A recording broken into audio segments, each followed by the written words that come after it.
Hal mistis selalu terjadi di tempat dan situasi kapanpun, dan menjadi kisah horor tersendiri yang menyeramkan. Tidak hanya di tempat yang sunyi dan gelap, cerita mistis juga selalu ada di tempat familiar yang kita diami, bahkan itu di dalam rumah atau kamar.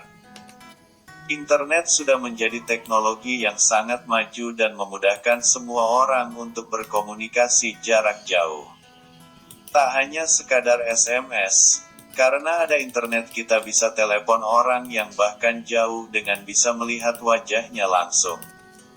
Sama halnya seperti cerita horor yang dialami sepasang kekasih yang sedang kasmaran tak lewat satu hari pun untuk tidak video call dengan memandang wajah satu sama lain. Melansir laman Twitter @hororpsikologis, kisah mistis ini diambil dari sepasang kekasih yang berpacaran namun berada di hubungan long distance relationship (LDR). Pasangan muda-mudi ini bernama Angga dan Rina. Rina yang saat ini berusia 21 tahun adalah seorang sales promotion girl (SPG) di sebuah perusahaan otomotif ternama. Sedangkan Angga adalah supervisor di perusahaan swasta yang bergerak di bidang distribusi consumer good. Hubungan mereka sudah terjalin selama 5 tahun sejak dari bangku sekolah SMA. Mereka sudah menjalani hubungan jarak jauh dari sejak setahun lalu saat pacarnya, Angga, dipindahkan ke luar kota.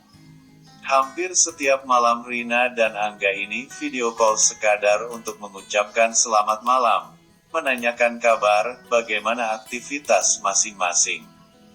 Begitulah menurut mereka karena komunikasi adalah hal utama untuk menjaga keharmonisan yang mereka jaga. Meskipun sebenarnya Angga 2 minggu sekali pulang ke kampung halamannya yang dekat dengan Rina, tapi tetap saja mereka masih lancar dalam berkomunikasi lewat video call. Setiap malam sudah menjadi rutinitas bagi Rina untuk berdandan secantik mungkin saat akan video call dengan Angga, sekadar bercanda gurau dan melampiaskan kerinduan. Padahal, kemarin malam mereka sudah video call, tapi tetap saja, pasangan muda-mudi ini masih saling merindu sampai tak jarang mereka pun bisa bertengkar. Pada saat sedang video call malam itu, tiba-tiba Angga berkata kepada Rina, "Rina sayang, aku tinggal bentar ya, kebelet pipis." "Jangan dimatiin," katanya. Rina pun menganggukkan kepala pertanda iya. Kebetulan Rina yang saat itu sedang menunggu Angga merasa haus, ia pun beranjak untuk mengambil botol minum di kulkas. Karena saking semangatnya Rina dalam mengambil air, ia pun tersandung selimut dan akhirnya jatuh. Badan Rina berguling ke samping tempat tidur yang membuat HP Rina pun menggelinding masuk ke bawah tempat tidur. Rina sudah mencoba untuk meraih HP-nya dengan tangan, namun tidak bisa. Ia berpikir nanti saja setelah mengambil air, mungkin ia akan mengambilnya dengan sapu yang kebetulan saat menuju kulkas, sapu itu tergeletak di dekat tempat sampah di dapur. Saat kembali, ia pun meletakkan botol minum yang sudah ia ambil di meja dan jongkok untuk merogoh HP dengan sapu di bawah tempat tidurnya dan akhirnya berhasil. Dapat dilihat dari layar HP kesayangan bercasing Hello Kitty warna pink itu, Angga sudah setia menanti di layar, sudah kembali dari urusannya. Rina pun kembali tiduran dengan bantal yang disenderkan di tembok kamar untuk melanjutkan perbincangan dengan pacarnya Angga. Namun saat melihat Angga, ekspresi Angga berubah menjadi sangat gelisah, tidak seperti sebelumnya. Bahkan saat Rina melemparkan candaan yang ia harap pacarnya akan tertawa namun ternyata tidak. Rina pun bertanya kepada Angga, "Ada apa Angga sayang? Kok kelihatan gelisah kayak gitu?" Angga gelagapan dalam menjawab pertanyaan Rina, sehingga kegelisahannya terlihat lebih jelas. "Rin, apa yang terjadi tadi?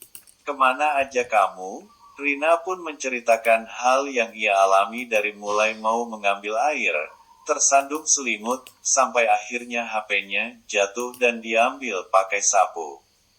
Rina bercerita bersemangat sehingga berapi-api berharap Angga akan tertawa terbahak-bahak mendengarnya. Namun ternyata tidak. Angga hanya terdiam dan menatap Rina tajam. Lalu Angga berkata lirih, "Rin, sekarang kamu keluar kamar." Rina yang bingung bertanya, "Kenapa Angga?" "Pokoknya keluar kamar sekarang, nanti aku kasih tahu di luar." Meskipun Rina bingung, tapi Rina menurut saja. Perasaan Rina mulai tidak enak, karena kalau bercanda Angga tidak pernah keterlaluan. Sehingga apa yang Angga ucapkan barusan sudah pasti serius. Ia pun berjalan ke ruang tamu.